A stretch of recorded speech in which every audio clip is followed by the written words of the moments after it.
নমস্কার, আমার আসাম ব্লগে আপনাদের সবাইকে অনেক অনেক স্বাগত। আজকে যেহেতু শনিবার, এখন বাজে সকালে 9টা 10-এর মতো। এদিকে উমাও রেডি হয়ে খেতে বসে গেছে, ওদিকে সিরিয়াল দেখতে দেখতে ওর খাওয়া হয়ে যাচ্ছে। এদিকে এখন আমি আরেকজন খেতে বেরিয়ে গেছে। বাইরে এত গরম দিয়েছে, মানে রুমের থেকে বেরোলে মানে ছাদের গরম হিটটা মানে আগ্নেয়গিরির মতো হয়ে আছে পুরো বারান্দাটা। একদিকে ওটস বসিয়েছি, একদিকে কালকে রাতের রুটি ছিল, ওগুলোকে এখন একটু ভেজে নিলাম। তো এখানে আলু পটলের তরকারি, ওটস আর রুটি, আর এর সাথে চা নিয়ে নিলাম। আর আলু পটলের তরকারিটা আজকে একটু অন্যরকমভাবে একটু বাদাম বেটে দিয়ে একটু টমেটো বেটে দিয়ে করেছি। সকালবেলা একসাথেই করলাম, ওমাকে খেয়ে গেল, টিফিনে নিয়ে গেল, আর দুপুরবেলা আমার জন্য এক বাটি আমি রেখে দিয়েছি। তাহলে আর দুপুরে আমাকে রান্না করতে লাগলো না।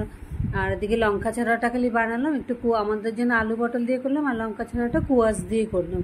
করে নেওয়াতে তাহলে খালি ওইটাই বানালাম, ওই জন্য তাড়াতাড়ি রান্নাটাও হয়ে গেলো। ভাতটাকে নামিয়ে দিয়েছি। এত গরম দিয়েছে 2টা দিন ধরে, মানে আগস্ট মাসের গরমটা ছিল অন্য ধরনের গরম, আর এখন যেটা গরম সেই গরমটা মানে একটু আলাদা ধরনের গরম হয়ে গেছে। মানে এমনি বসে থাকলেই মানুষ ঘেমে যাচ্ছে, আর আমি এত ঘামি না স্বাভাবিকত, কিন্তু এই বছর যেরকমভাবে ঘামছি মানে গরমও সহ্য করতে পারছি না, দাঁড়িয়ে থেকে বাইরের দিকে বেরোচ্ছি না, এই অবস্থা হয়ে গেছে।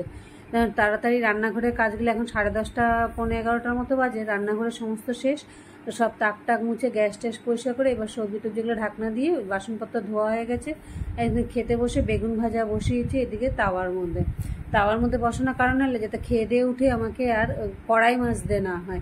এই কড়াই মাজা আমার কাছে অনেক বড় কাজ, সেই জন্য তো রুটির তাওয়াটাকে না ধুয়ে রেখে দিয়েছি, উপরে গরম ভাতের মধ্যে একটু ঘি দিয়ে নিয়েছি, আর তাওয়ার মধ্যে এদিকে বেগুন ভাজাটা বসিয়ে সুন্দর বেগুনগুলো সিদ্ধও হয়ে গেছে। এবার গরম গরম বেগুন ভাজাগুলো নিয়ে নেবো, আর সকালে আলু পটলের তরকারি আছে, আমার হয়ে যাবে। আর লঙ্কা ছাড়া ওদিকে কুয়াশ দিয়ে পটল দিয়ে তরকারি করা আছে, সাথে আবার কালকের ডাল ছিল, ওটা দিয়ে হয়ে যাবে। সেই জন্য আমার আলাদা করে আর কিছু বানালাম না, 3-4 পিস বেগুন ভেজে নিলাম। এটা দিয়ে আজকে অনেক দিন পরে গরম বেগুন ভাজা দিয়ে ঘি দিয়ে গরম ভাত, একটা কাঁচা লঙ্কা নিয়ে নিয়েছি। এইভাবে করে মানে অনেক দিন পরে খাবো আর কি।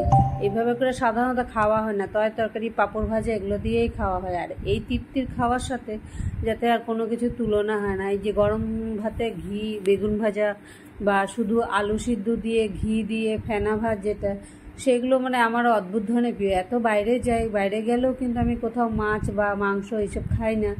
সাধারণত নিরামিষ হয় পনির, নাহলে ডিমের অমলেট, এই দিয়েই আমি বাইরে খাই। আর নাহলে শুধু আলু ভাজা পাঁপড় ভাজা। সাইডে একটু ভাত নিয়ে বসেছি, এখন ঘরে কেউ নাই, যদি বাই চান্সলি একটু ভাত লাগে আবার কে উঠে দেবে। ভাত পাতে যদি ভাত লাগে দরকার হলে না খেয়ে থাকবো, কিন্তু উঠে আবার নেওয়া সেটা আমার বহুত বিরক্তকর জিনিস। সেই জন্য সাইডে একটু বাটির মধ্যে ভাত নিয়ে বসেছি, লাগলে নেবো নাহলে নেবো না। আজকে শনিবার দিন, বিকেলবেলা 1 কাপ চা আর মুড়ির মোড়া দিয়ে পার করে দিলাম।